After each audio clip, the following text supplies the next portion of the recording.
네, 안녕하세요. 네, 해상보험론 제 10주차 강의 시작하도록 하겠습니다.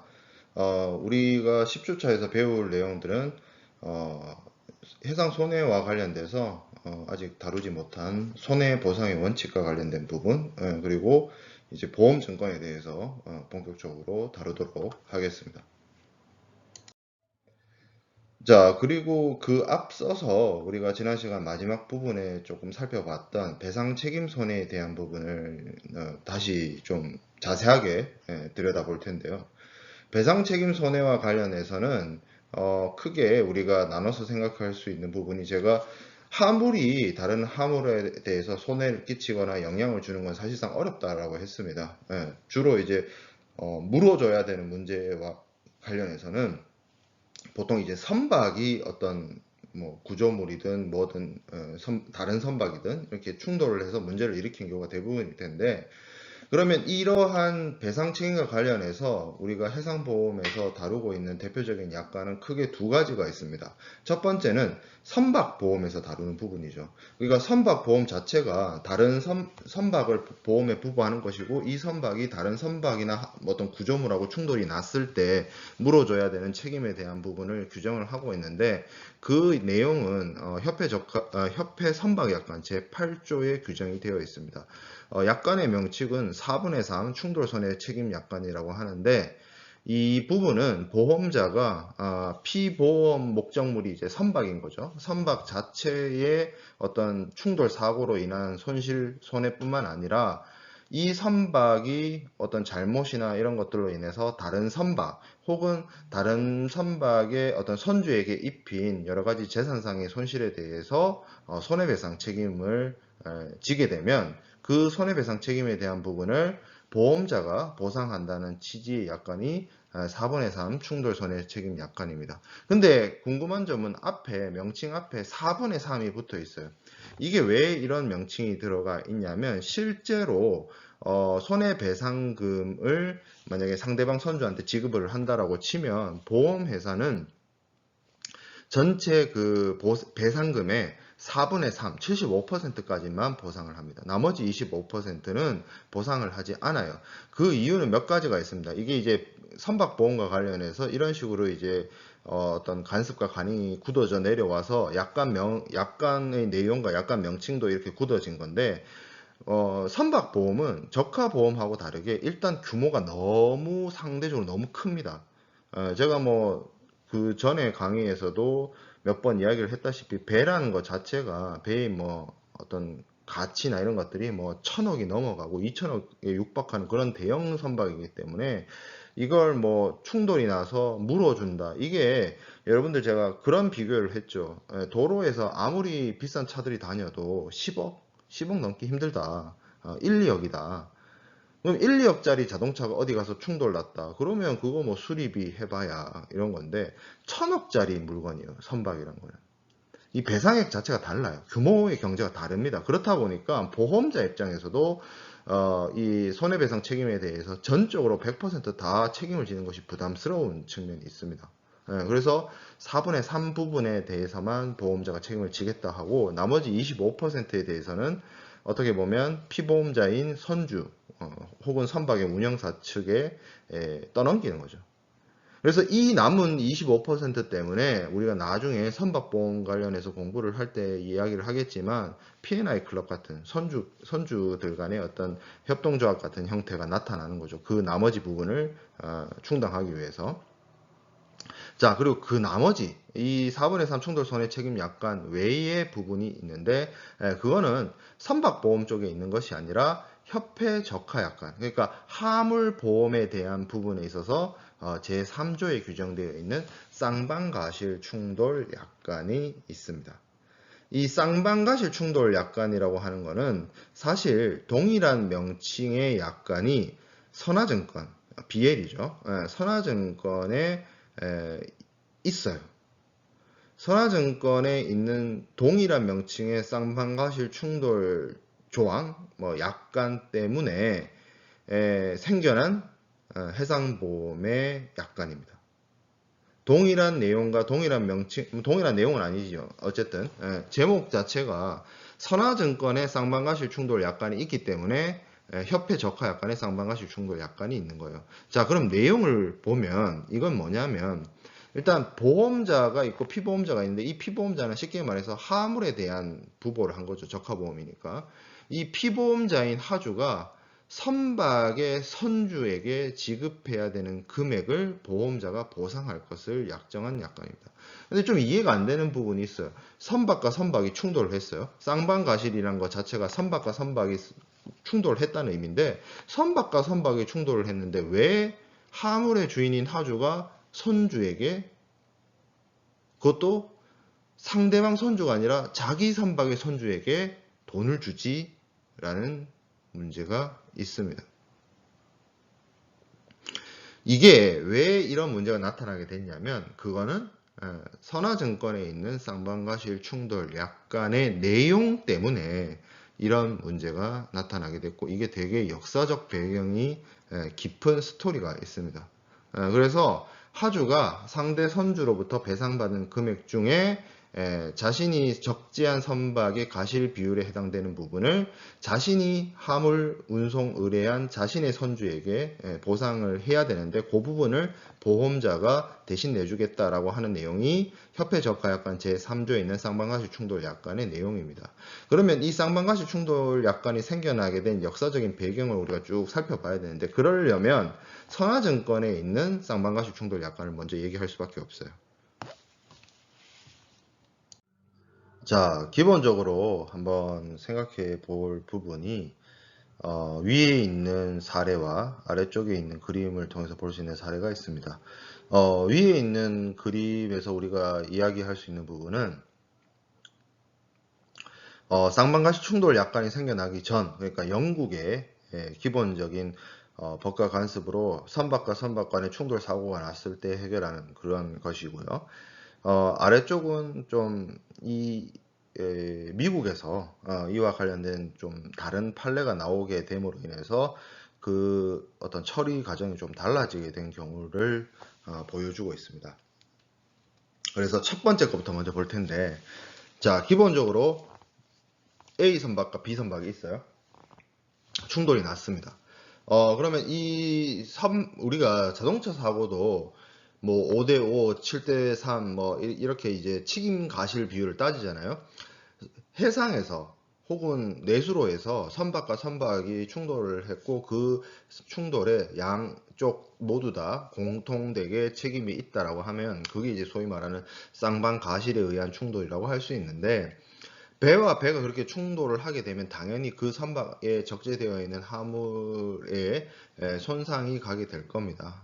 그러면 이제 그 화물에 대해서 이제 어떤 배상의 문제가 발생을 하는데 손해배상의 문제가 발생을 하게 되는데 기본적으로 A 선박과 B 선박이 충돌을 했고 과실 비율이 5대5, 50%, 50%라고 한다면 A 선박의 하주는 B 선박의 화물을 적재한 B 하주의 화물을 배상해주면 될 것이고 손상된 부분을 B 선박의 선주는 상대 선박인 A 선박에 적재되어 있는 A 하주의 화물을 손해배상을 해주면 됩니다.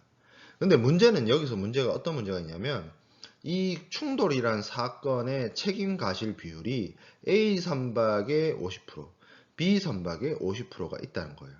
그러면 실제로 A 하주 또는 B 하주가 입은 손실액을 이야기했을 때 그 손실액의 절반 정도만 상대방 선주의 책임으로 기결된다는 거죠. 그러면 하주 입장에서 생각을 해보면 남은 50%의 문제가 있어요. 그럼 남은 50%는 가실 비율의 50%를 차지하고 있는 자기 선박의 선주, 그러니까 A 하주 입장에서는 A 선박의 선주, B 하주 입장에서는 B 선박의 B 선주에게 책임을 물으면 되는데 문제는 선화증권의 준거법이라고 할 수 있는 헤이그 비스비 규칙상 항해 가실 면책이라는 내용이 들어가 있습니다. 운송 도중에 선장, 선원 이런 사람들의 어떤 가실로 인해서 항해 중에 발생한 가실에 대해서 운송인을 면책하는 내용이 선화증권상의 항해 가실 면책 조항이에요. 쉽게 말해서 선장이나 선원이 배를 운전을 좀 못해가지고 잘못해가지고 입은 손실에 대해서 그 선박의 선주는 그 배를 직접 컨트롤한 것이 아니라 선장의 운전 미숙이기 때문에, 조작 미숙이고 관리 미숙이고 운영 미숙이기 때문에 그 부분에 대해서는 선주, 운송인이 책임지지 않는다라는 내용을 담고 있는 것이 헤이그 비스비의 항해 가실 면책입니다. 그렇기 때문에 그 항해 가실 면책으로 인해서 선화증권에 그 내용이 있는 거예요. 선화증권. 근데 그 선화증권이라는 게 우리가 생각을 해보면 A 선박의 선주와 A 하주 간에, B 선박의 선주 그리고 B 하주 간에 체결된 운송 계약을 나타내는 증거죠. 선화증권이. 그래서 그 선화증권에 그러한 항해 가실 면책이 있기 때문에 A 선박의 선주가 자신의 선박의 화물을 적재한 A 하주에게 나머지 50%, B 선박의 선주가 B 하주에게 나머지 50%를 물어주지 않고 면책되는 것이 기존의 해상 사고와 관련된 쌍방과실 충돌 약관의 화물 손해에 대한 해결 방안이었어요. 그런 식으로 해결이 됐어요. 자, 근데 시간이 좀 흘러서 미국에서 이와 관련된 사건 사고에 대해서 선주들이 A 선박의 선주와 B 선박의 선주가 서로 별도의 배상 책임을 가지는 것이 아니라 이러한 배상 책임을 연대 책임진다라는 판결을 내리게 됩니다. 미국의 법원에서. 뭐 사실은 뭐 그 기저에는 굉장히 복잡한 문제가 있습니다만 지금은 그걸 논의할 시간은 없을 것 같고, 자, 연대 책임이란 거 한번 생각해 봅시다. 쉽게 말해서 보증 서는 거죠. A라는 사람이 있는데 A라는 사람이 빚을 냈는데 A라는 사람의 빚에 대해서 B라는 사람이 연대 책임이 있다라고 하면 A라는 사람이 납부하지 않는 것에 대해서 B라는 사람에게 그 배상 책임을 물을 수 있다라는 것이 연대 책임의 개념이죠. 그러면 자, A 선박과 A 하주, B 선박과 B 하주, 화물의 적재로 인해서 선화증권이 발행된 이 관계에서는 선화증권에 분명히 담겨있는 항해가실 면책 조항으로 인해서 면책이 됩니다. 그런데 A 하주 입장에서 A 선주는 그 계약상 선화증권상의 면책 조항으로 인해서 배상을 못 받지만 A 선주와 B 선주가 연대 책임을 지게 되기 때문에 어떻게 하면 돼요? A 선주가 면책인 부분에 대해서 B 선주한테 찾아가는 거죠. 그러면 B 선주 입장에서는 A 선주와 B 선주가 서로 연대 책임을 지고 있기 때문에 A 선주가 배상하지 않은 나머지 50%에 대해서 이미 자기가 책임 있는 거 50%. 그러니까 실제로 내가 상대방 하주에게, 상대방 선박의 화물에 끼친 손해가 100이라고 쳤을 때 내가 책임이 50%니까 내 책임인 거 50%를 이미 배상을 했고, 나머지 부분은 원래 저쪽 선주가 해야 되는데 저쪽 선주가 면책이라서 안 해주던 거를 미국의 판례에 의해서 A 선주와 B 선주가 연대 책임을 지게 됐고, 그 A 선주가 보상하지 않은 부분에까지도 내가 책임져야 되는 그런 일이 발생하게 된 거죠. 그래서 여기 볼게요. 미국의 경우 연대 책임을 지게 되므로 하주는 선박의 충돌로 인해 발생된 적하의 손해에 대해서 선화증권의 조항에 의해서, 이 선화증권의 조항은 당연히 항해가실 면책이고요. 자기 선박의 선주에게 손해배상 청구를 할 수 없었습니다. 원래는. 근데 상대 선주와 자기 선박의 선주가 연대 책임을 짐으로 인해서 상대 선주로부터 나머지 부분 50%를 받게 돼서 전 손해를 해소할 수 있게 되었어요. 쉽게 말해서 A 하주는 B 선주에게, B 하주는 A 선주에게 전액의 손해배상금을 받을 수 있게 된 겁니다. 결과론적으로 그래서 어떻게? 자기 선박의 선주가 결과적으로 상대 선주를 통해서 3쿠션으로 간접적으로 자기 하주에게 간접적 배상을 하는 결과가 나타나요. 내 하주에게는 아무것도 안 주지만 상대 하주에게 다 물어줘야 되기 때문에 3쿠션으로 간접적으로 배상해주는 그런 결과가 나타나게 됩니다. 미국의 이러한 충돌로 인한 사건의 배상 책임과 관련된 판례로 인해서 그래서 선주들이 두드려 맞은 거죠. 쉽게 말하면. 그래서 이 판례 이후에 이 사람들이 머리를 씁니다. 어떻게 하느냐. 선화증권에다가 약관을 하나 만듭니다. 그리고 그 약관의 이름은 쌍방가실 충돌 약관이에요. 그 쌍방가실 충돌 약관의 내용은 뭐냐? 지금 앞서 아래쪽에 있었던 그런 미국의 판례에 따라서 자선 하주에게 직접 배상하지 않지만 상대 하주에게 전액 배상으로 인해서 간접적 배상이 되는 그런 상태가 발생했을 때 선주들이 자기 선박의 하주에게 실질적으로는 선화증권의 항해가실 면책에 따라서 면책됐어야만 하는 나머지 50%를 받을 수 있다. 받아낼 수 있다라는 내용을 집어넣게 됩니다. 그게 선화증권의 상반가실 충돌 약관입니다.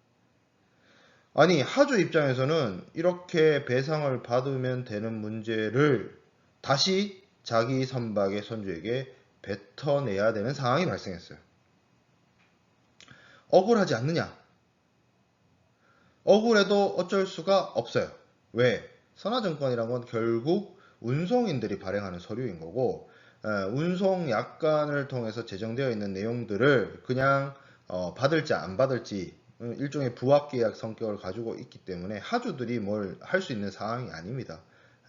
그리고 예전에는 지금은 선박들을 뭐 일단 배에 하물을 실는 사람들, 하주들이 우세인 시장이지만 지금 옛날에는 배들이 그렇게 많지 않던 시절에는 선주들이 소위 말하는 갑이었기 때문에 이러한 부분에 있어서 선주들의 영향이 컸고 선주들에게 유리한 조항이 선화증권에 들어가게 된 거죠. 그러면 하주 입장에서 너무 억울한 거 아니냐? 사고가 나서 100을 잃었는데 50밖에 결국 상대 선주한테 100 받지만 상대 선주로부터 받은 100 중에 뭘 뱉어내라는 거예요? 원래는 면책됐어야 할 50% 자선 선주에게 뱉어내라는 거잖아요. 이거 문제 있는 거 아니냐는 거죠. 근데 문제가 없으면 없다고 할 수 있습니다. 왜냐하면 하주들은 기본적으로 적하보험을 들 것이고 물론 이 실제로 입은 손해를 그 이상을 보상받을 수는 없지만 상대방 선주로부터 배상 책임 받은 50, 그리고 나머지 50은 어떻게 해결하면 된다? 보험을 통해서 해결할 수가 있었기 때문이에요. 그렇죠? 운송인은 면책이래. 항해가실 면책으로. 선화증권상의 항해가실 면책으로. 상대방 선주가 나한테 끼친 손해는 저 사람이 배상해준대. 나머지 50은 저가보험 들어서 보험으로 해결하면 되잖아요. 하주 입장에서. 그렇기 때문에 큰 문제가 없는 부분이었는데 이게 지금 미국의 판례 때문에 이게 뭐 연대 책임이 어쩌고 저쩌고 해가지고 상대방 선주로부터 100 받아가지고 하려다가 보니까 문제가 꼬인 거죠. 자, 그래서 그러면 선화증권상의 쌍방가실 충돌 약관은 그거다 이거야. 그러면 협회 적하 약관에 있는 쌍방가실 충돌 약관은 뭐냐는 거예요. 선화증권에 있는 쌍방가실 충돌 약관이 앞서 얘기했던 것처럼 상대방 선주로부터 배상받은 금액 중에 면책돼야 되는 부분을 뱉어내라고 한 부분이라면 보험증권 보험약관에 있는 쌍방가실 충돌 약관은 그 뱉어내는 돈, 쉽게 말해서 하주가 자기 선박의 선주에게 다시 지불해야 되는 그 부분을 보험회사가 대신 내주겠다고 하는 게 보험증권에 있는 보험약관에 있는 협회 적하약관에 있는 쌍방가실 충돌 약관이 되겠습니다. 그래도 아무런 문제가 없어요. 보험회사 입장에서는. 어차피 그냥 단순하게 하물의 전손이나 분손에 대해서 보험금을 지불하는 것이나 아니면 이 하주가 선주에게 지불해야 되는 돈을 주는 것이나 똑같은 게 되기 때문에 보험회사 입장에서도 상관이 없는 부분이 되는 것이고 어찌됐든 선주들이 원하는 대로 자신에게 자신과 하주 간에 이루어진 선화증권의 항해가실 면책 조항에 따라서 부담을 하는 것이고 하주 입장에서도 상대방 원래대로라고 하면 진짜 실무적으로 얘기하면 상대방 선주로부터 받기보다는 상대방 선주가 부보한 보험회사를 통해서 받겠죠. 뭐 어찌됐든 이렇게 받고 보험회사로부터 받고 이렇게 해결이 되기 때문에 큰 문제가 없다는 거죠. 자, 이거는 이 쌍방가시 충돌 약관과 관련된 이슈는 이렇게 선박과 선박 그리고 선주와 선주 그리고 그 선주와 하주 사이에서 이루어지는 문제입니다. 예를 들어서 A 선주와 B 선주 사이에 충돌이 나서 50, 50 혹은 뭐 6대4, 7대3 그런 문제가 발생했다. 서로 물어줘야 되는 문제가 발생했다. 그런 경우에는 앞서 얘기했던 4분의 3 충돌 배상 책임 약관으로 그 문제를 해결하는 겁니다. 그리고 그 약관은 선박보험에 있는 내용이란 거죠. 그러니까 배와 배끼리 충돌해서 서로 물어주는 거는 선박보험으로 해결하는 거고, 지금 이거는 뭐예요?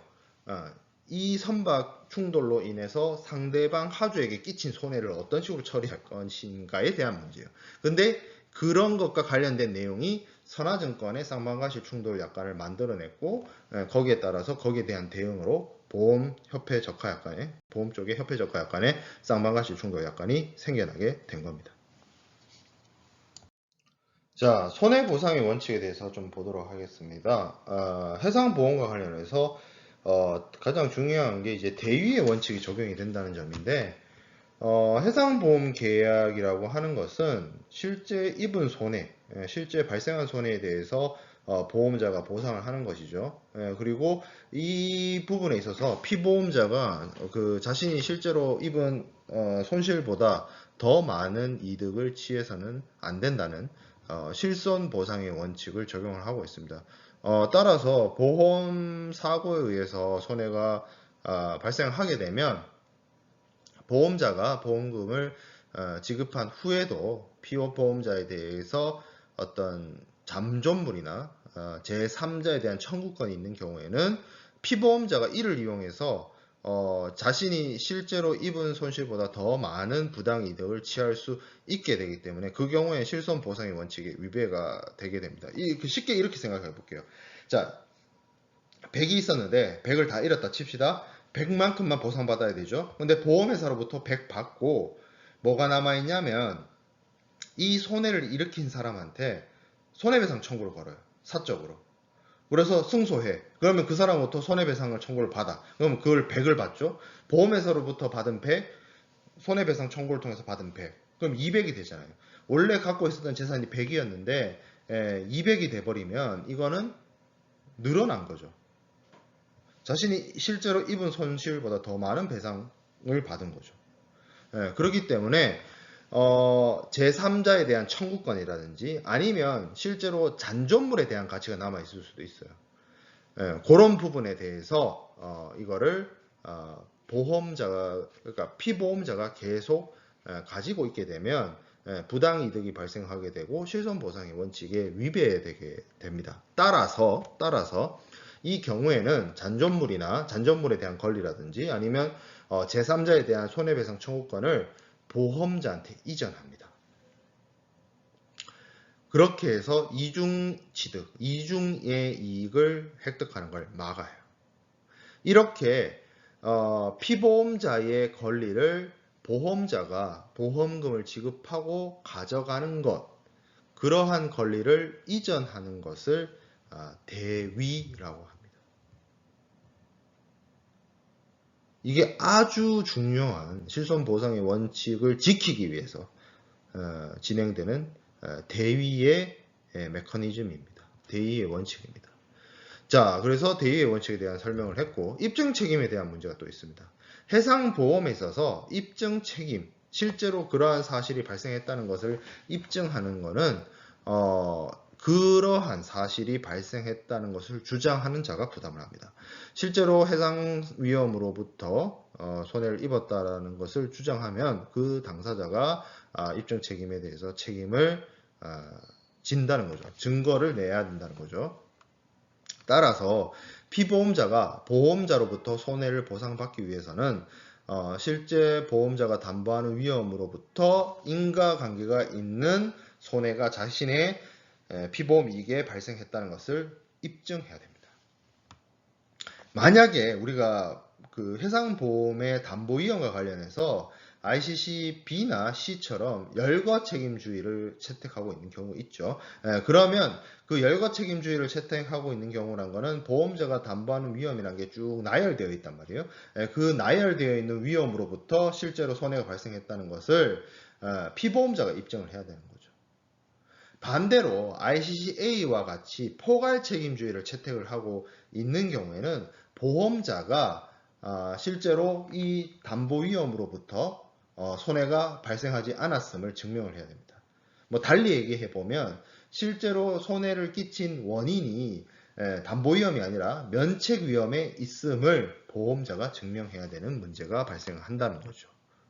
그래서 아무래도 피보험자 입장에서는 보험을 이제 부보받는 피보험자 입장에서는 포괄 책임주의를 채택하는 것이 아무래도 유리할 것이고, 그러면 그렇게 포괄 책임주의를 채택하는 어떤 약관이 ICCA와 같은 것인데, 그렇기 때문에 상대적으로 ICC-B나 C보다는 ICC-A가 보험료가 비싸지겠죠.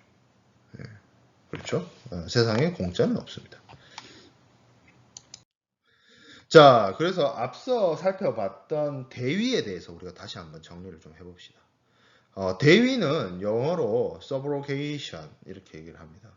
여기 subrogation의 앞에 그 접두어라고 해야 되나요? SUB가 있죠. subtitle. 그렇죠? 그런 표현을 쓰고. 그러니까 접두어 SUB가 붙는 것 중에 그런 말도 있죠. 여러분들 축구에서 슈퍼 서브. 그러니까 뭐 지금 저기 뭐냐 맨체스터 유나이티드의 그 감독 솔샤르 같은 경우에 현역 때 별명이 슈퍼 서브였죠. 뭐예요? 원래 주전 선수는 아닌데 후보 선수가 이렇게 교체돼서 그러니까 농구로 치면 식스맨이고 그렇죠? 이렇게 딱 나왔는데 아주 잘해. 짧은 시간 동안. 그럼 슈퍼 서브라는 표현을 쓰잖아요. 그러니까 이게 대체한다는 뜻이거든요. 접두어 자체에 SUB라는 접두어가 붙었을 때. 그래서 이 대위란 말 자체가 뭐냐면 보험 사고가 발생했을 때 보험자가 보험금을 지급했기 때문에 피보험자가 가지고 있는 잔존물에 대한 권리, 제3자에 대한 청구권이 피보험자의 부당이득 취득을 방지하기 위해서 보험자에게로 이전하는 거. 이게 이제 그러니까 피보험자의 권리가 보험자의 권리로 대체되는 거. 이거를 대위라고 하는 거죠. 자, 그래서 이 경우에는 대위에 관련해서는 하물의 경우, 적하보험의 경우에 이것이 전손이냐 분손이냐에 따라서 조금 나뉘어질 수 있습니다. 만약에 그 보험자가 보험 목적물에 대해서 전손금을 지불했다라고 한다면 보험자는 그 전손 보험금이 지급된 보험 목적물에 잔존할 수 있는 모든 피보험자의 피보험 이익을 승계해 버립니다. 근데 문제는 분손이에요. 분손의 경우에는 부분적 손해죠. 30%가 남아있을 수도 있고 50%가 남아있을 수도 있고 70%가 남아있을 수도 있습니다. 이 경우에는 피보험자가 MIA에 따라서 보상받을 수 있는 한도 내에서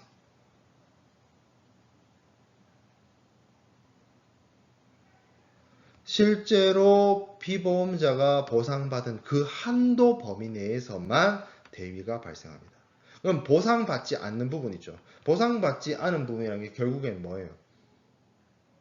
남은 부분이죠. 남은 부분. 그 남은 부분에 대한 권리를 대위가 발생하지 않습니다. 피보험자 계속 그 부분에 대해서 권리를 가진다는 거죠. 그러니까 실제로 입은 손해 있고 그 입은 손해에 대해서만 보험금이 지급될 것이고 그 보상받은 한도 내에서 권리가 피보험자에서 보험자로 대체된다. 그런 이야기입니다. 자, 보험 목적물에 대한 대위를 보도록 하겠습니다. 보험 목적물. 이 보험자는 보험사고가 발생을 했을 때 보험 가액에서 잔존물 가액을 뺀 금액을 정확하게 산정을 해야 됩니다. 하지만 어떤 보험 목적물이든 그 잔존물이 생겨나게 되면 그것의 어떤 가치 평가라는 것이 굉장히 어렵습니다. 그리고 시간도 많이 소요되고요. 예를 들어서 선박이 있는데 선박이 사고로 인해서 그 선박으로서의 기능을 못하게 됐어요. 근데 그 선박으로서의 기능을 못하게 됐지만 뭐는 남아요? 고철 덩어리는 남죠. 그러면 그 고철 덩어리를 팔아가지고 뭐 수익을 창출할 수 있을 텐데 그런 것들에 대한 가치를 정확하게 계산하기가 쉽지 않다는 거예요. 그렇기 때문에 일단 그 선박으로서의 어떤 가치, 선박으로서 창출할 수 있는 가치에 대한 부분, 즉 다시 말하면 경제적 이해관계, 피보험 이익만큼을 보험자가 전손보험금을 지급하게 될 것이고, 그리고 그 다음에 이제 잔존물에 대한 권리를 보험자가 가져가게 되는 것이죠. 만약에 이러한 절차가 없다면 당연히 실손보상의 원칙에 위배되게 될 것입니다. 그래서 이 보험 목적물에 대한 대위와 같은 경우에는 실질적으로 전손인 경우에 해당이 돼요. 분손은 아까 제가 얘기했던 것처럼 뭐가 남는 게 있잖아. 이 남는 거가 사고가 나지 않은 부분이고 보험자의 보상 범위가 아니기 때문에 이 부분에 대해서 대위권이 발동하기가 어렵습니다. 그러니까 분손의 경우에는 실제로 입은 손실 부분, 그래서 보험자가 보상하는 그 부분만 대위가 일어나는 거예요.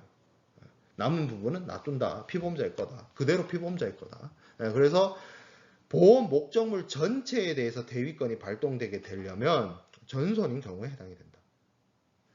자, 취득의 대상, 잔존이익이죠. 잔존물에 대한 거죠. 전손이 났기 때문에 전손보험금이 지급됐고 남은 찌꺼기들, 쓰레기들, 그렇죠? 잔존물에 대한 권리를 보험자한테로 넘기게 되는 것이고요.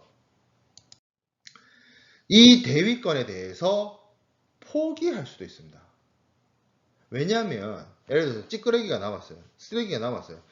찌꺼기가 남았는데 이 찌꺼기를 획득하기 위한 돈이 많이 들어요. 무슨 경우가 있냐면 예를 들어서 선박이 침몰을 했다 칩시다. 그럼 선박 쉽게 말하면 침몰이니까 전손보험금이 나가겠죠. 그럼 그 침몰한 선박에 대한 권리가 누구에게로 기속되느냐? 보험자한테 기속돼요. 근데 보험자가 그 침몰한 선박을 인양을 해야 되느냐 말아야 되느냐? 그 좀 물론 인양해서 잘라가지고 팔면 고철 덩어리로 팔 수 있어요. 잔존물에 대한 권리 대위권으로서 보험자가 전손보험금을 지급했기 때문에 피보험자로부터 보험자로 권리 이전이 됩니다. 하지만 그걸 행사했을 때 선박의 인양 비용이라든지 이런 것들이 만만치 않을 수 있기 때문에 보험자가 잔존이익을 포기할 수도 있다는 거예요.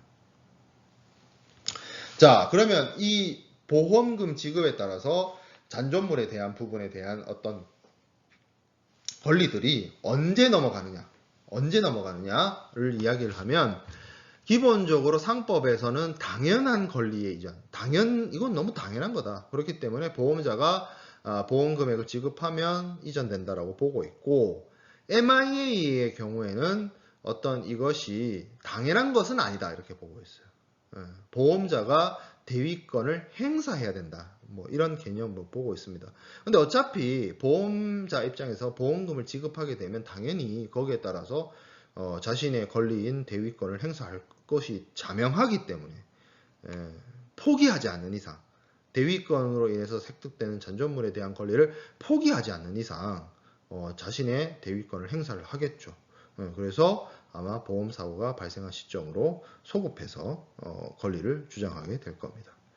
뭐 취득의 범위는 잔존물에 대한 부분에 있어서는 보험자의 지급한 금액 한도 내에서 취득을 하게 되는데, 뭐 전손 사고인 경우가 해당될 테니까 전손액이 되겠죠. 자, 그리고 잔존물에 대한 대위도 있지만 제3자에 대한 청구권에 대한 대위도 있습니다. 그래서 이 부분에 대해서는 기본적으로 제3자에 대한 어떤 피보험자의 권리가 존재해야 됩니다. 이 보험 목적물을 해친 원인이 있고 그 영향을 주고 그 원인을 제공한 사람이 있어야만 그 법률 행위에 대해서 어떤 아니죠. 그러한 행위에 대해서 법적으로 이제 손해배상 청구를 할 수가 있게 되는 부분이기 때문에 피보험자가 그 제3자를 향해서 제3자의 손해배상 청구권을 행사할 수 있는 부분이 있어야만 이것이 성립이 되겠죠. 그래서 요 경우에 보험자가 선제적으로 피보험자한테 제3자가 끼친 손해에 대해서 보험금을 먼저 지급하고 그러면 피보험자 입장에서는 내가 입은 손실에 대한 부분을 보험자가 보상을 했기 때문에 아무런 문제가 없는 거죠. 그렇지만 나한테 손해 끼친 저 사람이 있기 때문에 저 사람에 대해서는 내가 손해배상을 청구하는 것이 아니라 나에게 보험금을 지급한 보험자가 나의 권리를 가져갔고 그 보험자가 제3자에게 손해배상 청구를 하게 되는 겁니다. 그래서 실제로 한국의 법원의 판례들이 대부분 보면 이런 식으로 보험회사가 피보험자 자신들의 고객에 대해서 보험금을 지급하고 획득하게 된 제3자에 대한 손해배상 청구권을 바탕으로 제3자와 손해배상 청구를 하는 그런 소송을 벌이는 그런 내용의 판례들이 굉장히 많이 있습니다. 취득의 대상은 당연히 제3자에 대한 손해배상 청구권이 대위의 대상이 되겠죠. 제3자에 대한 손해배상 청구권도 어떻게 보면 보험 목적물에 대한 대위와 비슷하게 그 권리 이전과 권리 취득의 시기를 규정하고 있고요. 취득의 범위에 대해서도 보험자가 지급한 보험금액 한도 내에서 제3자 손해배상 청구권을 보험자가 가져간다고 볼 수 있겠습니다. 자, 그러면 우리가 지난 시간에 살펴봤던 추정전손의 추정전손과 관련된 위부와 우리가 손해보상의 원리에 따른 대위를 한번 비교를 해 볼 필요가 있어요. 이게 말이 비슷해서 한국어로 말이 비슷해서 이거를 헷갈려 하는 친구들이 있는데 위부할 때 그 위부의 한자어는 맡길 위 줄부입니다. 그래서 어떻게 보면 피보험자가 전손으로 그러니까 분손의 상황을 전손처럼 처리해 달라고 자신의 어떤 피보험 이익을 보험자에게 맡기고 부탁하는 게 위부고요. 그리고 대위는 대신할 때, 대리인할 때 대, 그리고 자리 위자를 씁니다. 대신하는 자리란 뜻이에요. 이 얘기인즉슨 보험자가 피보험자에게 보험금을 지급하고 보험자가 피보험자의 자리를 대신한다는 뜻이에요. 그런 차이가 있습니다. 영어 표현으로 위는 abandonment고 대위는 subrogation입니다. 대위는 쉽게 말해서 보험자가 보험금을 지급했기 때문에 실손 보상의 원칙, 이중 취득 금지, 부당 이득을 취득하는 것을 금지하기 위해서 피보험자가 피보험 이익, 보험 목적물과 관련된 잔존물이라든지 손해배상 청구권의 권리를 이전시키는 것이 대위고요. 위부는 추정 전손을 성립시키기 위해서 그 분손의 상태에 있는 그 피보험 이익을 피보험자가 보험자한테 권리를 포기하고 맡기고 부탁하는 거예요. 이를 통해서 남아있는 모든 권리를 피보험자가 포기해서 맡기고 넘겼기 때문에 보험자는 그걸 받고 승인을 하고 승인해서 받고 거기에 따라서 전손에 버금가도록 추정 전손으로 처리를 해서 전손 보험금을 지급하는 거예요. 이렇기 때문에 이 두 가지 개념에 대해서 명확하게 이해를 해야 됩니다. 그래서 오늘 여러분들이 이 강의를 듣는 순간 이후부터는 위부와 대위를 명확하게 구분하고 더 이상 헷갈리면 안 돼요. 자, 그래서 개념은 앞서 제가 설명했던 그런 개념이고 위부는 추정 전손에서만 성립이 됩니다. 추정 전손을 성립시키기 위한 어떤 법률적 행위고요. 대위는 해상보험을 포함한 모든 손해보험, 다시 말해서 실손보상의 원칙이 적용되는 모든 손해보험에 해당이 됩니다. 그래서 전손의 경우, 분손인 경우, 비용손해의 경우 다 해당이 됩니다. 자, 그 다음에 법적인 성질을 좀 살펴보면 상법에서는 단독행위로 보고 있고 MIA는 보험자 승인이 필요하다. 포기해서 주는데 이거 받을지 말지를 승인을 해야 된다라고 얘기를 하고 있고 대위는 당연하다. 이거 보험자의 당연한 권리다라고 얘기를 하고 있고 MIA에서는 보험자가 이러한 권리를 행사해야 된다. 포기할 수도 있다. 이런 규정을 두고 있습니다. 그리고 요건에 있어서는 위부는 무조건이에요. 했다가 걷어들이고 없어요. 그리고 나눌 수도 없어요. 어차피 이건 추정 전선으로 만든 행위이기 때문에. 대위는 두 가지가 있습니다. 잔존물에 대한 권리, 그리고 제3자에 대한 청구권. 근데 잔존물에 대해서는 전손의 경우에만 해당이 되죠. 분손은 남아있는 부분은 손해보상의 범위가 아니기 때문에 해당 사항이 없어요. 청구권에 대한 부분도 당연히 청구권을 주장할 수 있는 상황에서 보험자가 보험금을 지급하게 돼서 권리가 이전되는 것이고요.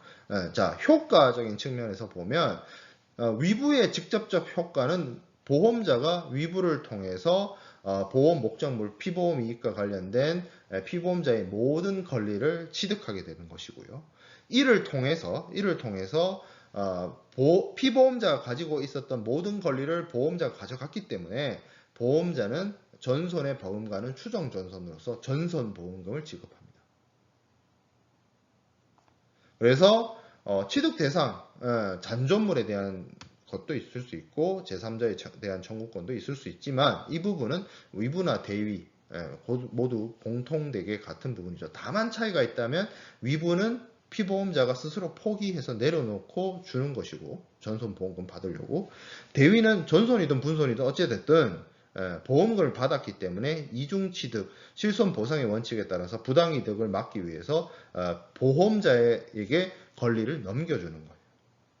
포기해서 넘겨주는 것이냐? 어떤 목적을 갖고 전손보험금을 받기 위해서 내가 보험금을 받았기 때문에 이 권리를 넘겨주는 거냐? 조금 차이가 있어요. 그리고 취득 범위는 위부는 보험자로부터 어떤 받는 어떤 배상금, 뭐 예를 들어서 전손이면 전손보험금 그런 것에 대해서 전체를 다 받을 수 있는 부분이고, 대위의 경우에는 실제로 지급된 보험금의 범위 내에서 보험자가 권리 이전을 받습니다. 자, 그 다음에 보게 될 거는 해상보험증권입니다. 해상보험증권. 자, 해상보험증권이라고 하는 거는 보험자가 서명하고 발행하는, 피보험자, 보험계약자에게 발행하는 일종의 이제 보험계약과 관련된 증명서, 증권이라고 볼 수 있는데, 이제 해상보험 계약과 관련된 주요한 내용들이 이제 기재되죠. 그리고 어떤 보험계약 성립의 일종의 증거로서 보험계약의 증거인 거죠, 이게. 그래서 발행되는 것이고, 이 보험증권은 무역 거래에 있어서 다른 어떤 무역 서류와 함께 배서나 양도를 통해서 이전되어질 수가 있습니다. 대표적인 역사와 전통을 가지고 있는 보험증권은 영국의 로이즈에서 만든 SG 팔리시, 이게 이제 가장 오래되고 역사가 있고, 사실 이게 자체가 보험증권의 오리지널리티라고 할 수 있는데, 만들어진 연도가 1779년입니다. 우리나라로 치면 정조 대왕 때 영국의 런던에 있는 로이즈 보험자들의 모임, 보험업의 어떤 아주 중요한 역할을 수행하는 로이즈 총회에서 공식적으로 사용이 되었고요. 전 세계 각국에서 이 로이드 SG 팔리시에 있는 내용들을 그대로 사용을 해 오고 있으며, 굉장히 오랜 기간 동안, 거의 뭐 200년이 넘는 기간 동안 사용이 되어져 오다가 1982년에 영국의 런던 보험자 협회라고 할 수 있는 ILU에서 어떤 ILU하고 기존에 있던 로이즈하고 새롭게 뉴로이드 보험증권, 그러니까 이게 기존에 1779년에 만든 로이드 SG 팔리시가 구증권이라고 한다면 1982년에 신증권을 만들면서 신증권 체제로 전환이 되었습니다. 그래서 신증권이 이제 사용이 되게 되었는데, 기존에 이 SG 팔리시의 경우에는 어떤 선박이나 그러니까 선박이나 적하에 대한 구분이 없었고요. 회사용과 개인 보험업자의 용이 구분이 없었어요. 이 SG 팔리시 할 때 SG 워너비처럼 뭐 사이먼 앤 가펑클 그게 아니고요. SG 할 때 S는 10이고 G는 구스입니다. 그러니까 선박과 화물에 대한 팔리시, 증권인 거죠. 그러니까 로이드 SG 팔리시 구증권 시대 때는 이게 선박보험과 적하보험에 대한 구분이 없었어요. 예전 증권에서는. 근데 신보험증권, 신증권 체제에 와서는 우리가 뒤에서 얘기를 하겠지만 적하보험에 대한 증권과 선박보험, 그러니까 화물에 대한 보험과 선박에 대한 보험이 구분되어지기 시작을 합니다. 나뉘어지기 시작해요. 거기에 더 나아가서 우리가 기업의 형태로 운영되고 있는 보험회사와 로이드에 소속되어 있는 수많은 개인 보험업자들이 있기 때문에 회사용과 개인 보험업자용으로 나뉘어서 사용을 하게 돼요. 그래서 회사용 증권이라고 하는 거는 여기 나와 있는 것처럼 ILU 회사용 증권이라고 하고 런던 보험자 협회의 Companies Combined Policy 카고, Companies Combined Policy 헐, 이게 이제 카고가 붙은 거는 화물, 헐이 붙은 거는 이제 선박입니다. 이렇게 회사용을 사용을 하게 되었다는 거죠. 예전에 로이드 SG 팔리시는 그런 구분이 없었다. 선박보험, 적하보험 구분도 없었고 회사용과 개인 보험업자용이 구분이 없었다라는 겁니다. 자, 그런데 이 보험증권이 1779년에 만들어져서 쭉 200년 넘게 사용이 되어져 오다가 1982년도에 개정이 되었다 하죠. 거의 200년 동안 썼다는 거예요. 변함없이. 사실 우리나라의 법 마인드, 리걸 마인드로는 그런 부분을 좀 이해하기가 어려운 측면이 있는데 영국은 굉장히 전통을 중시하죠. 그렇다 보니까 이 해상보험증권의 문구를 변경하는 것을 굉장히 극도로 꺼려 했습니다.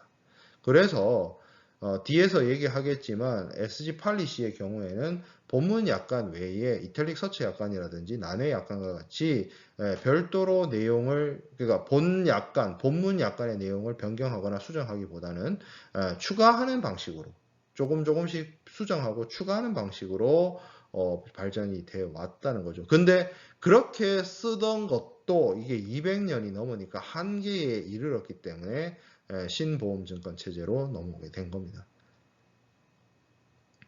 자, 근데 이 구증권이 됐든 신증권이 됐든 보험증권만으로 모든 어떤 보험자의 책임이라든지 면책이라든지 보험자의 권리, 피보험자의 권리 이런 것들을 규정하기가 상당히 어렵습니다. 그래서 런던 보험자 협회에서는 선박이든 적하든 운임이든 보험과 관련돼서 이 보험업자들이나 피보험자가 사용할 수 있는 통일된 약관을 만들도록 준비를 하고 정비를 했어요.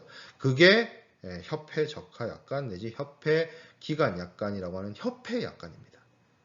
뒤에서 이제 다음 주나 이렇게 되면 협회 적하 약관, 협회 선박 약관들을 쭉쭉쭉쭉 공부하게 될 텐데 그 협회는 무역협회도 아니고 자동차 협회도 아니고 무슨 보험협회도 아니고 런던 보험자 협회입니다.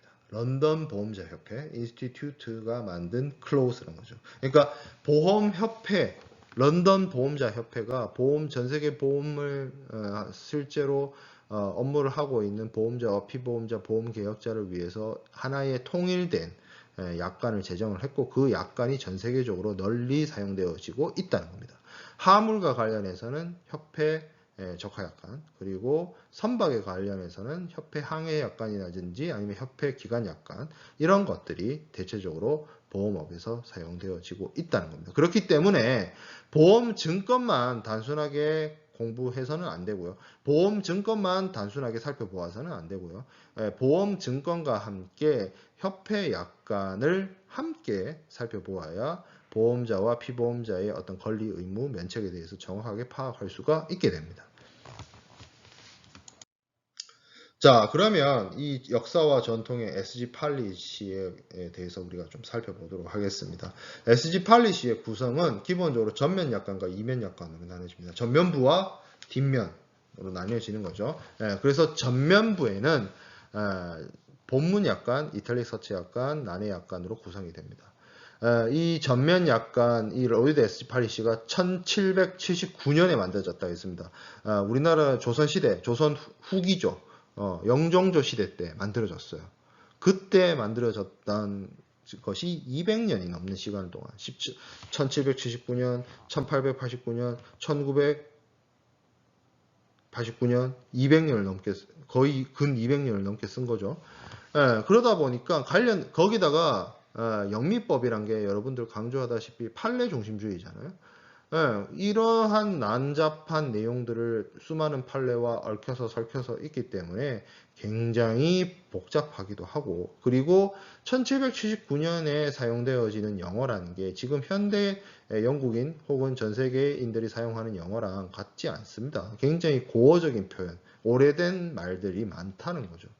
예, 그런 문제들이 산재해 있습니다. 그래서 이게 이제 1982년 신증권 체제가 도입되기 전까지는 SG 팔리시가 꾸준히 계속 폭넓게 사용이 되어 왔기 때문에 특히 20세기 들어와서도 계속 여전히 쓰였기 때문에 이런 다단한 이 SG 팔리시 체제 하에서는 보험자의 책임이나 권리를 정확하게 파악하기가 힘들었겠고, 따라서 이를 좀 명확하게 하기 위해서 런던 보험자 협회에서 협회 적하 약관을 만들었고, 그 협회 적하 약관의 내용들이 보통은 보험증권의 뒷면이라든지 아니면 별첨하는 방식으로 사용을 했습니다. 그래서 이 구증권 체제 하에서는 구증권의 주요한 약관들과 함께 적하 약관, 협회 적하 약관을 함께 살펴보고 고려해야 실제 내용들을 정확하게 파악할 수 있는 그런 사안이 된 것이죠. 자, SG 팔리시의 구성은 본문 약관, 이탈릭 서치 약관, 난해 약관 이렇게 세 가지 큰 덩어리로 나뉘어져 있고요. 각각의 내용들이 담겨져 있습니다. 자, 이런 해상보험증권을 해석하는 원칙을 좀 몇 가지 살펴보도록 하겠습니다. 첫 번째가 수기문헌 우선 원칙입니다. 보험증권상의 핸드라이팅, 수기로 되어 있는 문헌이 다른 뭐 인쇄되어 있거나 타자되어 있거나 하는 내용보다 우선되어진다는 얘기입니다. 이게 많은 내용들이 덧대어지고 더 쓰여지고 더 쓰여지고 더 그렇게 이제 서로 이제 추가되었을 때 이 내용들 간에 이제 모순이 발생하게 되면 그것을 해석하는 것이 간단하지가 않죠. 그때 핸드라이팅 한 것이 가장 우선한다는 원칙입니다. 왜 그러냐면 핸드라이팅을 했다는 것 자체가 인쇄된 보험증권에 보험계약자나 보험자나 피보험자가 자신의 의도를 갖고 명확한 의사표시를 한 것이기 때문에 이걸 가장 우선시하고 있습니다. 이탈릭스 이거 앞서서 우리가 살펴봤던 것처럼 본문 약관이 있고 이탈릭 서체 약관이 있고 난외 약관이 있어요. 이게 이제 시간의 순서대로 추가된 겁니다. 원래는 본문 약관만 있었다가 추가하면서 이탈릭 서체, 우리가 옆으로 누운 글씨 있죠. 그걸로 이제 추가를 하고, 난외라는 게 이렇게 A4지가 있으면 본문이 이렇게 쭉 글이 쓰여져 있으면 요 끝에라든지 옆에라든지 이렇게 비어 있죠. 테두리. 거기가 난외거든요. 그 밖에다가 이렇게 썼다는 얘기예요. 그래서 본문 약관, 난해 약관, 본문 약관, 이탈릭 서체 약관, 난해 약관 순서대로 생겨난 건데, 거기에 뭐 추가되고 별첨하고 뭐 이렇게 하는 약관들이 계속 추가되는 겁니다. 그렇다 하더라도 결정적으로 뭐 손으로 쓴 게 가장 우선한다. 그러한 내용으로 바탕으로 1, 2, 3, 4, 5 어떤 해석의 순서라든지 그런 것들이 나와 있습니다. 뒤집어서 얘기해 보면 핸드라이팅이 가장 우선, 그 다음이 뭐 타자라든지 스탬프 추가한 내용들, 그 다음에 인쇄되어 있는 약관들, 인쇄되어 있다는 것은 본문 약관, 이탈릭 서체 약관, 난해 약관들이 인쇄되어 있죠. 그 중에서도 제일 먼저 생긴 본문 약관이 옛날 거니까 늦게 생긴 난해 약관, 이탈릭 서체 약관, 본문 약관 순으로 우선순위가 간다는 거죠. 수기 문헌이 제일 1순위, 별첨된 내용들이 2순위, 그 다음 난해 약관, 이탈릭 서체 약관, 본문 약관 이 순서대로 우선 원칙이 적용이 된다라는 부분이고요. 계약 당사자 의사를 존중합니다. 그리고 판례도 존중합니다. 영미법이기 때문에 계약 당사자들의 의사는 당연히 보험증권에서 찾아내야 되겠죠. 계약 당사자의 의사를 존중하니까 뭐의 우선 원칙이 생겨났어요? 수기문헌의 우선 원칙이 생겨났죠. 그래서 여러 가지 상황들을 고려해서 당사자들의 보험계약 체결 시의 의사 이런 것들을 존중해서 보험증권을 해석을 해야 됩니다. 그리고 판례도 중요하게 생각을 합니다. 과거의 판례가 계약 당사자 간의 의사에 따라서 해석되어질 수 있습니다. 기본적으로 영미법, 영국의 해상보험 법리와 판례는 어떤 간습이나 기존의 판례를 존중하는 형태로 발전을 해왔기 때문에 그러한 것들에 대한 해석이나 이런 것들이 무시되어지지 않고 존중받아서 영향을 미치는 걸로 되어 있습니다. 자, 그리고 보험증권은 POP 원칙을 통해서 해석되어져야 합니다. POP라고 하는 것은 Plain, Ordinary, Popular의 줄임말인데 보험증권을 뭐 굉장히 현학적으로, 학문적으로, 이론적으로 뭐 이렇게 형이상학적으로 해석하는 것이 아니라 평이하게 그리고 통상적으로 우리가 늘상 쓰는 말로 평범하게 그리고 모두 다 아는 통상적이고 대중적인 말로 해석되어져야 한다는 의미입니다. 이게 사실 좀 이해가 안 될 수 있어요, 우리말은. 근데 영국의 영어 같은 경우에는 귀족이 쓰는 영어하고 그리고 평민이 쓰는 언어하고 이런 게 조금 나뉘어져 있거든요. 표현이나 이런 것들이. 그렇기 때문에 좀 그런 의미입니다. 그래서 통속적으로 쓴다는 게 파퓰러한 대중이 쓰는 그런 표현으로 해석하는 것이 바람직하다라는 것이죠. 그래서 그것이 오히려 그렇게 보험증권의 내용을 이해하고 해석하는 것이 좀 더 공정하고 바람직하다라는 취지에서 이렇게 영어 단어 앞글자를 따서 POP 원칙이라고 합니다.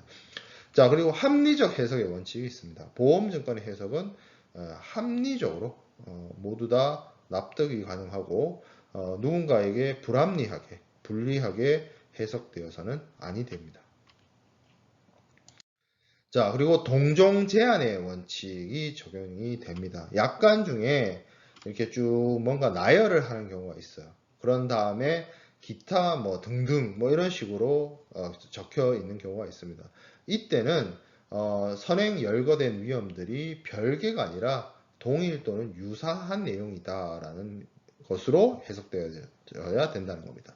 그래서 보험증권에 서로 비슷한 뜻을 가진 단어들을 쭉 이렇게 나열했을 때 이런 단어들은 다른 의미가 있는 것이 아니라 비슷한 like or some kind 그래서 하나의 어떤 종류로서 본다는 거죠. 예를 들면 good or best를 이렇게 얘기를 하면 사실 ship이란 똑같은 배를 지칭하는 말이긴 한데 ship하고 vessel이 사전적인 의미가 조금 다르거든요. ship은 좀 큰 배를 얘기를 하는 거고 vessel은 그냥 이 선박을 이동 수단을 뭉뚱그려서 얘기를 하는 건데 근데 이렇게 써버리면 이게 이제 비슷한 의미, 유사한 의미로 해석을 한다는 거죠. 이 로이드 SG 팔리시에서는 유사한 뜻을 지닌 단어들을 많이 열거하고 있기 때문에 이런 것들의 해석과 관련해서 이런 원칙을 가지고 있습니다. 자, 그 다음에 문서 작성자 불이익의 원칙이 있습니다. 이거는 문서를 작성한 사람이 예를 들어서 증권의 해석과 관련해서 조금 불리한 입장으로 본다라는 거죠. 왜냐하면 이게 보험증권이라는 것 자체가 부합증권으로서 보험자가 일방적으로 작성을 해서 서명 교부하는 것이기 때문에 뭐 증권의 해석이나 문구에 대해서 애매한 표현이 있거나 조금 불합리한 표현, 좀 부정확한 표현이 있으면 보험자보다는 피보험자에게 조금 더 유리하게 해서 해석하는 것이 공정하지 않느냐라는 원칙이 문서 작성자 불이익의 원칙이고요. 특별 약관 우선의 원칙이 있습니다. 일반적인 내용을 쓰고 특별한 케이스에 대해서 규정이 되어 있으면 이 특별한 것이 일반적이고 보편적이고 통상적인 것보다는 조금 더 우선한다는 그런 개념입니다. 이거는 기본적인 법 체계에서 거의 대부분이 그래요. 일반법이 있고 특별법이 있으면 특별법을 우선 적용하거든요. 법 체계상. 그것처럼 일반 약관이 있고 특별한 약관이 있으면 그 특별한 케이스에 해당되는 사안에 대해서 먼저 적용을 한다는 겁니다. 자, 그리고 증권상의 기준이 되는 그 보험 증권 안에 있는 문구로만 그 증권에 기재되어 있는 문헌만으로 보험 계약의 내용을 해석하는 원칙이 있습니다. 별도로 첨부되거나 하는 것들, 별도로 규정되어 있는 내용들이 중요하지 않고 보험 증권에 담겨 있는 내용들이 중요하다라는 의미의 원칙이 되겠죠. 자, 해상보험증권의 기재사항에 대해서 살펴보도록 하겠습니다. 여러 가지 해상보험증권의 기재사항이 나오는데 이 SG 팔리시는 여러분들이 지금은 사실 그 SG 팔리시의 실물을 구하기가 되게 어려워요. 지금 현재 시중에서 보이는 보험증권들은 99.9%가 신보험증권입니다. 신보험증권의 형식을 취하고 있어요. 구보험증권, SG팔리시는 실물로 보기가 되게 어려운데 남아있는 것들을 좀 살펴보면 이거는 하나의 처음부터 끝까지 하나의 편지와 같은 어떤 산문과 같은 형식으로 쭉 되어 있어요. 그래서 처음부터 시작해서 피보험자가 누구고 보험자가 누구고 이런 식으로 쭉 하나의 글로 되어 있다는 거죠. 그래서 하나의 글로 되어 있고 보험 계약을 체결할 때마다 바뀌는 내용들에 한해서는 공란으로 되어 있습니다. 쉽게 말해서 선박명이라든지 뭐 보험 부보 금액이라든지 이런 부분들이 뻥뻥뻥뻥 이렇게 비어 있고 거기를 나중에 채워 넣는 방식으로 보험 SG 팔리시가 형식이 완성되어 있습니다. 그래서 거기에 주요한 내용들이 어떤 것들이 들어가느냐를 좀 살펴보겠습니다. 첫 번째, assured, 피보험자를 의미하죠. 보험사고가 발생했을 때 보험금 지급을 받는 사람. policy number, 보험증권의 일렬 번호를 말하겠죠. claim, if any, payable at, 뭐 이렇게 되어 있는데 이거는 이제 보험금이 지급되는 장소를 말합니다. 수출자가 보험을 들었으면 뭐 어디, 수입자의 경우에 뭐 어때요? 뭐 이런 식으로 보험금 지급 장소.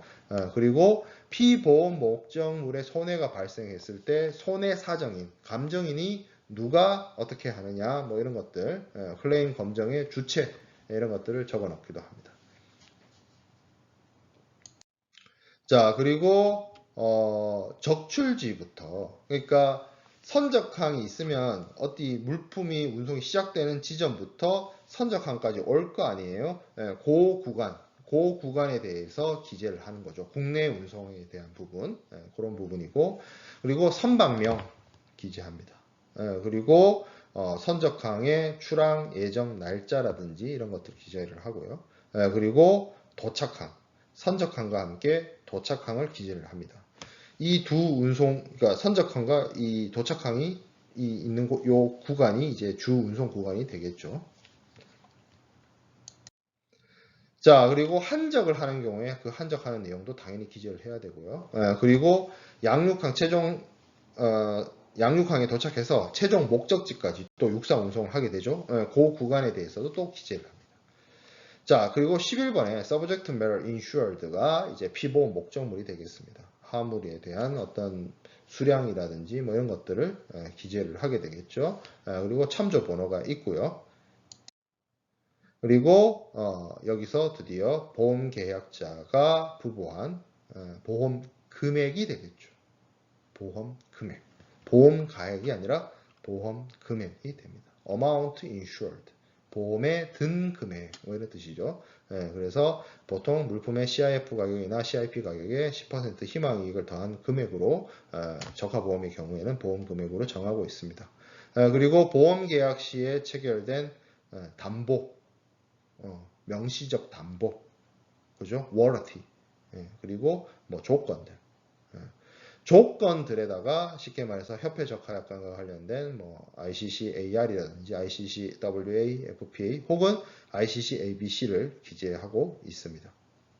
자, 그리고 보험 계약이 체결될 때 합의한 부보 조건은 이면에 첨부된다. 보통 이 지금 앞에서 보험 조건을 썼는데 ICC AR이든지 WA라든지 이런 협회 적하 약관의 내용들이 있죠. 협회 적하 약관은 보험 증권과는 별도의 내용이기 때문에 이걸 이제 우리가 앞에서 얘기했었던 이면 약관에 해당이 되는 게 이제 협회 적하 약관이 되는 거죠. 그 내용이 있다. 그리고 그 내용이 적용된다는 것을 이 보험증권 내에서 기술하고 있는 겁니다. 그렇기 때문에 이 지금 요 문구 때문에 뒷면에 기재된, 이면에 게재된 협회 적하 약관의 내용이 보험자의 책임과 피보험자의 권리 이런 것들에게 직접적으로 적용할 수 있는 거죠. 중도문헌이 되는 거죠. 이면 약관, 협회 적하 약관을 적용한다라는 것을 기재해 놓은 겁니다. 이거는 사전 인쇄된 문구이기 때문에 이걸 바탕으로 이면 약관의 내용을 적용할 수 있다. 보험계약과 관련해서. 자, 그리고 뭐 수량이라든지 품명, 그리고 보험증권의 발행지, 그리고 보험증권의 발행 부수, 그리고 이제 보험자, 언더라이터죠. 언더라이터의 이제 서명. 이런 것들이 SG 팔리시에 SG 팔리시 보험증권에 들어가는 내용이고요. 자, 이제부터 볼 내용은 SG 팔리시가 가지고 있는 보험증권의 본문 약관, 이탈릭 서체 약관, 그리고 난해 약관의 내용들에 대해서 살펴보도록 하겠습니다. 첫 번째 볼 내용은 본문 약관의 내용입니다. 본문 약관은 보험증권의 한가운데에 인쇄되어 있고 본문 약관은 18개 그리고 뭐 중거법 약관까지 더하면 19개의 내용들이 들어가 있습니다. 첫 번째는 보험계약의 인증문이라고 했는데 제가 앞에서 이 SG 팔리시가 뭐 이렇게 넘버링 되어 있거나 칸으로 이렇게 나눠져 있는 형식이 아니라 그거는 이제 신보험증권 체제에서 그렇게 되어 있고 구보험증권 SG 팔리시는 처음부터 끝까지 그냥 글로 쭉 쓰여져 있다는 산문 형식으로 되어 있다 그랬죠. 산문 형식으로 쭉 되어 있고 추가적으로 이제 보험 계약에 따라서 기재되는 내용들을 써놓을 수 있게 블랭크가 있다라고 했는데 첫 번째 시작이 이렇게 됩니다. be known that 해서 그 뒤에 이제 that 뒤에 이제 뭐 내용을 쓰도록 되어 있죠. 그래서 그 뒤에 쓰는 내용들이 피보험자가 누구고 피보험자의 대리인이 누구고 보험 중개인이 누구고 뭐 이런 내용들을 기재하도록 되어 있습니다. 그리고 두 번째가 양도약관 assignment clause라고 해서 뭐 필요한 경우에 우리가 뭐 CIF 계약 같은 거 하게 되면 매도인이 매수인을 위해서 보험 계약을 들어주고 경우에 따라서는 이 보험증권을 매도인이 매수인한테 넘기잖아요. 그런 식으로 보험증권을 양도한다라는 내용들이 이 assignment clause에 들어가고요.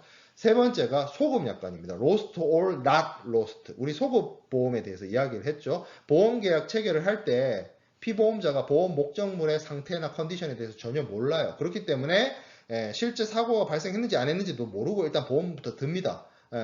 근데 보험을 들기 전보다 먼저 앞서서 사고가 이미 발생했다 하더라도 소급약관에 따라서 먼저 계약 체결 이전에 발생된 사고에 대해서도 보험계약이 유효하게 보험자가 피보험자를 보상하겠다는 내용들이 이 소급약관이었죠. 예전에 통신이나 교통수단이 원만하게 발달되어 있지 않았을 때 어느 항구에서부터 출발해서 나한테 이 항구까지 어떤 내 화물이 들어오는데 들어올 예정인데 나는 그것을 보험에 들고 내가 저 화물이 괜찮은 상태인지 아닌지 나 모르겠다. 그렇지만 일단 보험을 드는 그런 옛날의 간행이나 간습 때문에 이 소급보험이 인정이 됐고 그 소급보험과 관련된 내용들이 여전히 남아있는 겁니다. 이 소급약관에 대한 부분은 현재는 적하보험에 대해서 한정해서 SG 팔리시이기 때문에 선박과 화물 다 적용하는 거였지만 지금 오늘날에 있어서 소급보험은 적하보험 그리고 지금 현재로서는 사실상 운송 중 전매 물품에 한해서 이 소급보험에 대한 적용을 할 수가 있습니다. 오늘날에는. 자, 그 다음에 위험의 개시, 출항지나 뭐 이게 기간보험인 경우에는 계약 시작 지점, 보험의 부보, 보험 기간의 어떤 시작 지점의 시작 일시에 대해서 기재를 하고요. 그리고 이제 피보험 목적물, 화물에 대한 어떤 내용들이 들어가겠죠. 그리고 선박명, 그래서 off and in the good ship or vessel, called 한 다음에 뒤에 오는 내용이 이제 배 이름 씁니다. 배 이름, 뭐 무슨 호. 무슨 아메리카, 아프리카, 이런 식으로, HMS, 어쩌고저쩌고, 이런 식으로, 그 선박 이름을 적습니다. 그리고 선장님 이름도 적게 돼 있어요.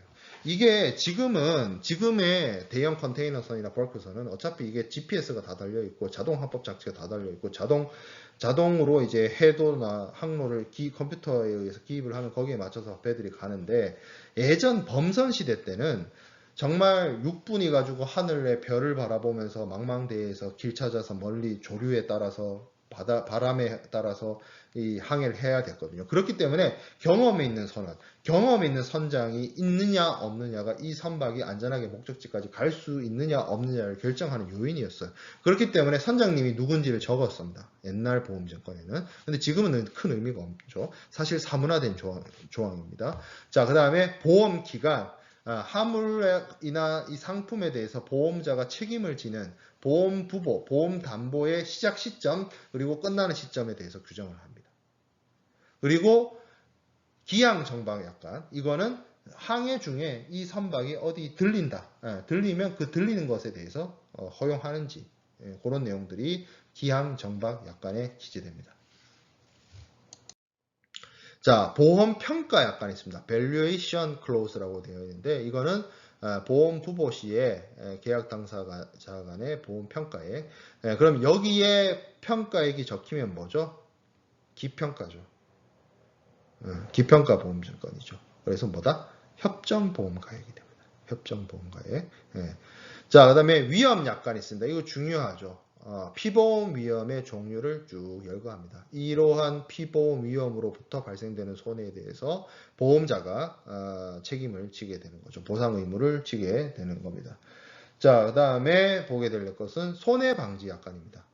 피보험자나 피보험자의 대리인, 피보험자의 고용인, 여기서는 servant 이렇게 되어 있는데, 이런 피보험자와 관련된 사람들이 화물이나 상품 그리고 혹은 선박에 대해서 보호하고 방해하고 해서 손해가 생겨나거나 손해가 발생했다 하더라도 그것이 더 커지지 않도록 노력하고, 그리고 그러한 노력으로 인해서 어떤 손해방지 비용이 발생했다라고 한다면 이를 보험자가 부담하기로 규정한 조항이 손해방지 약관이 되겠습니다. 이것은 우리가 지난 시간에 살펴봤던 해상손해의 비용손해, 그 중에서도 손해방지 경감 비용과 관련된 내용입니다.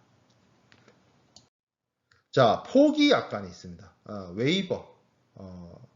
이게 이제 프로야구 선수 같은 경우에 시즌 끝나고 웨이버 공시한다 이런 뉴스들을 스포츠 뉴스에서 여러분들이 볼 수 있는데, 말 그대로 그 프로야구 선수들이 웨이버 한다라는 얘기는 프로야구 구단이 그 소속 선수에 대한 권리를 포기한다는 뜻이거든요. 이 포기 약관도 좀 그런 의미에서 비슷한 측면이 있습니다. 예를 들어서 보험, 여기 이제 내용을 제가 가지고 왔는데 원문 내 내용도 있죠. 부보된 재산, 보험에 부보된 재산을 회복시키거나 구조 또는 보존하기 위해서 보험자와 피보험자가 어떤 조치를 취해요. 그런 조치들은 예를 들어서 위부를 하는 것에 어떤 포기거나 혹은 위부를 수락하는 것이거나 이런 행위로 간주되지 않는다. 그러니까 보험자든 피보험자든 어떤 행위를 할 때 그것이 어벤던먼트의 승낙이거나 어벤던먼트의 포기거나 이런 걸로 간주되어지지 않는다는 겁니다. 그래서 이런 것들은 예를 들어서 어떤 행위를 했어요. 그러니까 피보험자나 보험자 어떤 행위를 했는데 그것의 행위의 의미를 그런 식으로 위부와 관련지어서 해석하지 말라. 이런 내용들이 포기 약관인 것이죠. 그런 행동이 가지고 있는 의미에 대해서 포기하는 그런 내용이고, 자, 그 다음에 보험증권 효력에 관한 약관이 있습니다.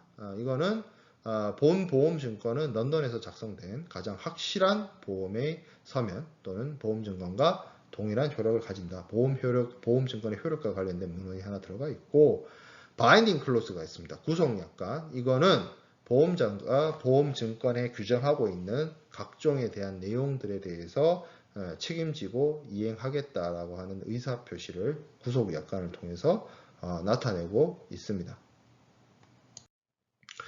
그리고 약인약관이 있어요. consideration.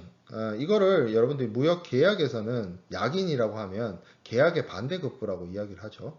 보험계약에서의 반대급부, 보험부보의 반대급부는 뭐겠어요? 당연히 보험료죠.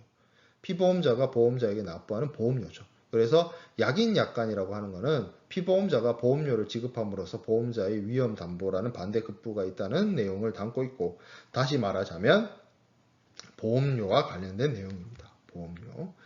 자, 그리고 17번에 소손의 면책률 약관이 있습니다. 요거는 우리가 지난 시간에도 제가 간략하게 얘기를 했는데, 보험은 어떤 손해의 정도가 너무 경미한 경우에 보험자로부터 보상을 받기보다는 피보험자가 직접 해결하는 것이 나을 수도 있어요. 그래서 소손의 면책률 약관의 내용은 어떤 일정 비율 미만의 소손에 대해서는 보험자가 면책이 되고 보상하지 않는다라는 내용을 담고 있습니다.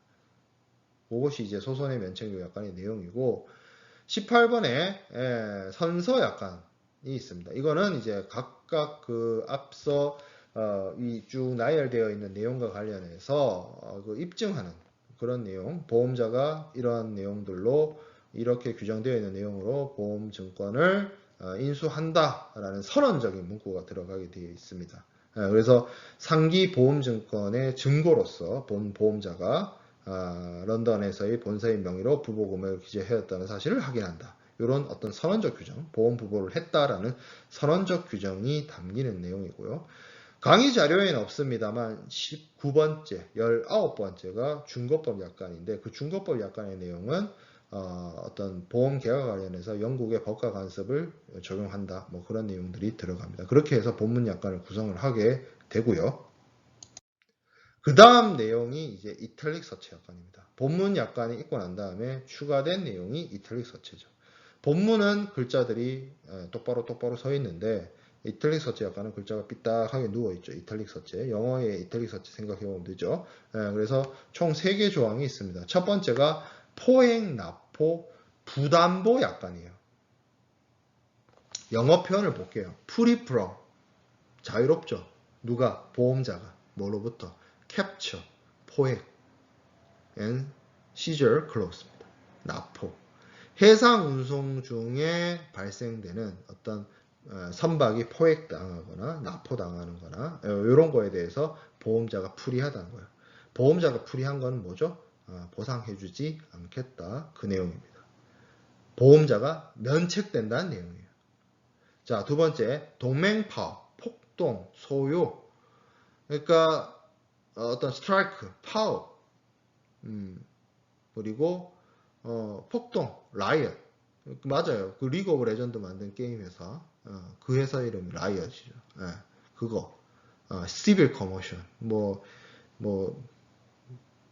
소요 사태, 뭐 많이 있죠. 그 최근에도 뭐 있었죠. 여러 가지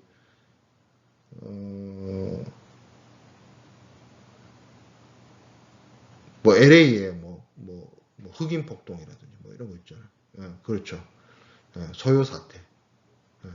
그런 걸로 인해서 정상적인 무역 거래라든지 항만 시설의 이용이라든지 뭐 운항이라든지 뭐 정상적인 운송이라든지 이런 것들이 이제 힘들어져서 그 어떤 계약의 목적을 달성하기 어려워져서 보험자로부터 보상을 받을 수도 있는데, 이 보험자 입장에서는 앞에 프리프롬이 있죠. 그러니까 폭동이든 파업이든 소요 사태로 인해서 발생된 어떤 손해로부터 보험자가 어떻게 된다? 면책된다. 그게 겁니다. 그러니까 1번은 포획 납포로부터 보험자가 면책이다. 2번은 폭동, 파업, 소요 사태로부터 보험자가 면책이다.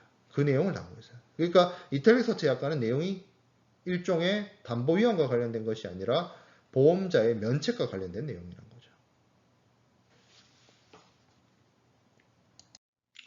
그리고 세 번째, 항해 중절 부담보 약관. 이게 한국어가 더 어려워요. 영어로 그냥 prostration입니다. prostration은 어떻게 보면 계약 불이행, 불가항력 뭐 이런 내용과 연관이 되어 있죠. 그래서 주로 국왕, 군주, 인민 이거는 국가의 주권을 가진 주체들을 의미하죠. 명목상의 국왕이 있는 국가들도 있고 국민이 국가인 나라도 있고 하죠. 그건 뭐 큰 의미 있는 것이 아니고 국가 공권력을 의미하는 거예요. 국가 공권력에 의해서 강요당하거나 억지당하거나 억류당하는 그런 경우, 그런 경우에 보험자가 면책된다. 보험자가 담보하지 않는다는 그런 내용인데, 사실 이 항해 중절 부담보라든지 앞서 살펴봤던 여러 가지 포획 납포라든지 그런 부분은 결국 신협회 적하약관 그리고 신증권 체제 하에서는 전쟁 위험 면책으로 기결이 되어 있고 흡수되어 있습니다. 그래서 세 가지 이탈릭 서치 약관의 세 가지 살펴봤고요. 난외 약관, 난외 약관은 마지널 클로즈라고 해서 보험 증권이 이렇게 있으면 본문 있고 추가한 이탈릭 서치 있고 그 옆에 테두리에다가 이렇게 쓴 내용을 의미하는데 보험 증권의 여백에 인쇄된 문헌을 말하죠. 그래서 몇 가지가 있는데 첫 번째가 협회 위험 약물 약관입니다.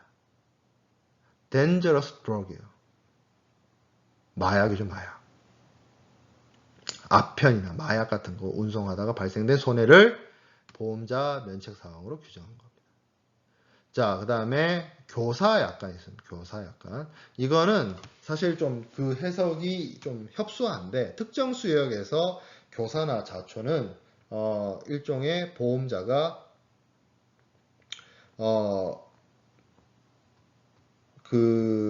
어떻게 보면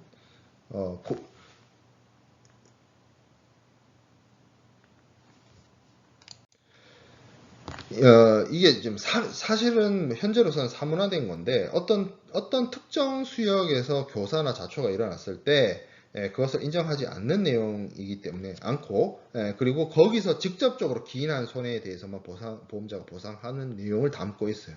사실은 지금 현재로서는 이것도 역시나 사문화된 내용 중에 하나죠. 그렇지만 뭐 교사 그라운딩이라고 하죠. 딱 우리 촉촉한 모래에 턱 걸리는 거 그걸 이제 교사라고 하는데 그거와 관련해서 하나의 일종의 특별 약관으로 두고 있는 겁니다. 자, 그 다음에 타보험 약관이 있어요. 타보험 약관과 관련해서는 우리가 다음 시간에 한 가지 더 이야기할 겁니다. 뭐 중복보험 이슈가 있어요. 다른 보험 증권에 의해서 보상될 금액을 공제한 나머지 부분에 대해서만 보상한다는 내용이 타보험 약관 Other Insurance Clause인데 요게 적용이 되려면 중복보험과 관련된 이슈가 있습니다. 그래서 중복보험과 관련된 이슈는 다음 시간에 우리가 조금 간략하게 살펴보고 넘어갈 거고요. 자, 그 다음에 손해통지약관, 클레임 노티스. 그러니까 사고가 발생했을 때 보험자에게 알려야 된다는 사실. 그거 안 알리면 보험금 지급 안 해주겠다는 내용을 담고 있습니다. 그리고 인지첨부약관이 있습니다.